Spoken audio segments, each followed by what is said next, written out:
கிறிஸ்துவுக்குள் மிகவும் பிரியமான சகோதர சகோதரிகளே, இயேசு கிறிஸ்துவின் இணையற்ற நாமத்தில் உங்கள் யாவரையும் வாழ்த்துகிறேன். ஆதியாகமம் 1வது அதிகாரத்தில் சில வார்த்தைகளை நாம் தொடர்ந்து தியானித்துக் கொண்டு வருகிறோம்.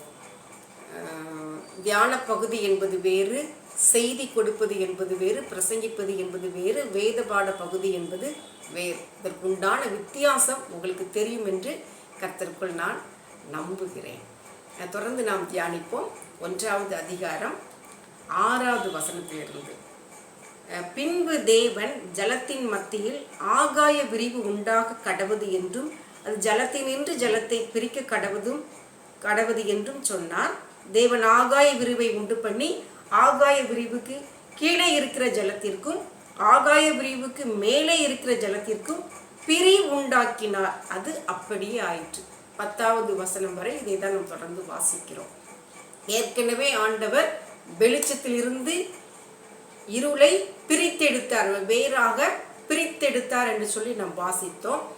இங்கே ஆண்டவர் பிரிவை உண்டாக்குகிறார். சிலருக்கு இதிலே ஒரு கேள்வி எழும் இல்லையா? கேள்வி கேட்பது தவறல்ல, கேள்வி எழுவது தவறல்ல. ஆண்டவரை பார்த்து சில நேரங்களில் ஏன் செய்தீர் என்று சொல்லி கேள்வி கேட்பதற்கு நமக்கு தகுதி கிடையாது, அப்படிதானே? அவர் சர்வ வல்லவர். வேத ஆராய்ச்சி மூலமாக சில காரியங்களை, மறைக்கப்பட்ட மறைபொருளை தெரிந்து கொள்வதற்காக வேத ஆராய்ச்சி மூலமாக சில காரியங்களை நாம் தெரிந்து கொள்ளலாம். தியானிப்பது மூலமாக நாம் சில மறைபொருட்களை நாம் தெரிந்து கொள்ளலாம்.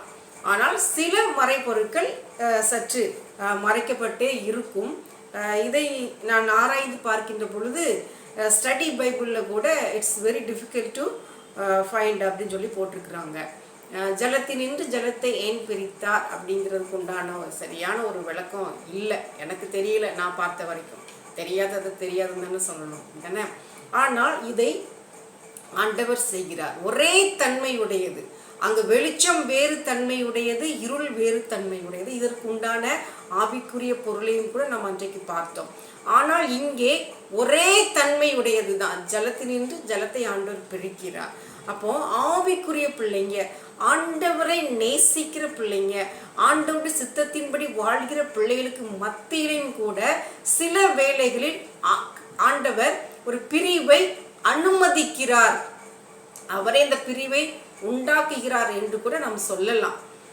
ஏன்னா ஊழியத்தின் நிமித்தமாக அவருக்கு பெரிதாக பயன்படும்படியாக பவுலையும் பர்னபாவையும் ஆண்டவர் பிரித்தது போல ஆண்டவர் என்ன செய்யறாரு? சில இடங்கள்ல இந்த பிரிவை கர்த்தர் அனுமதிக்கிறார். அதை கர்த்தர் தான் செய்கிறார். இதிலே நாம் கவனமாக இருக்க வேண்டிய காரியம் என்னவெனில், பிரிவினையை கொண்டு வருபவன் பிசாசு.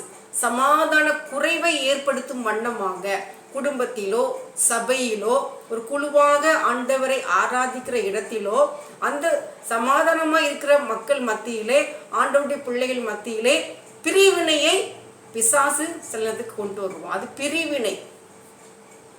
ஆனால் பிரிவு என்பது வேறு. ஆண்டவர் அனுமதிக்கிற பிரிவு என்பது வேறு. இதே போன்று ஜலத்தினின்று ஜலத்தை பிரித்தது போல ஆண்டவருடைய பிள்ளைகளை ஒரு பகுதியிலிருந்து மற்றொரு பகுதிக்கு பயன்படும்படியாக, வேறு சூழ்நிலையில் பயன்படுத்தும்படியாக, வேறு விதமான ஆவிக்குரிய அனுபவம் உள்ள மக்கள் மத்தியிலே பயன்படும்படியாக சில பிரிவை ஆண்டவர் அனுமதிக்கிறார். அதை நாம் புரிந்து கொள்ள வேண்டும், ஏற்றுக்கொள்ள வேண்டும். இதை ஆண்டவர் தான் செய்கிறாரா?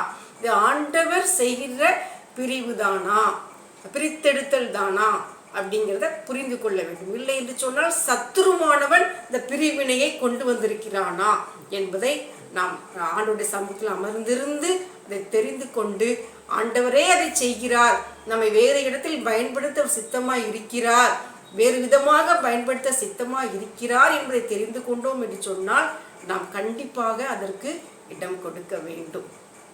கர்த்தர் நம்மை கொண்டு எந்த இடத்திலிருந்து நம்மை பிரித்தாரோ அந்த இடத்துலையும் ஆண்டவர் செயல்படுவார். அவர்களை கொண்டும் ஆண்டவர் பெரிய காரியங்களை வேறு விதமாக செய்து கொண்டிருப்பார்.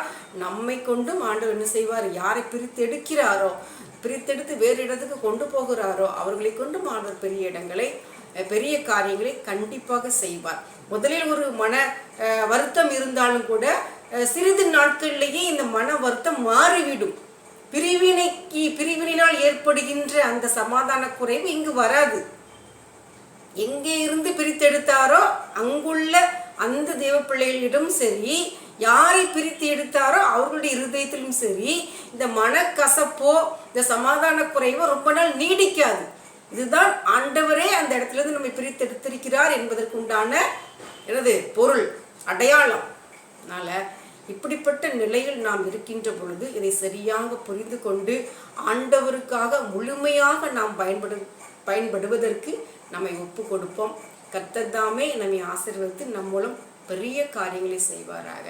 ஆமேன். அல்லேலூயா.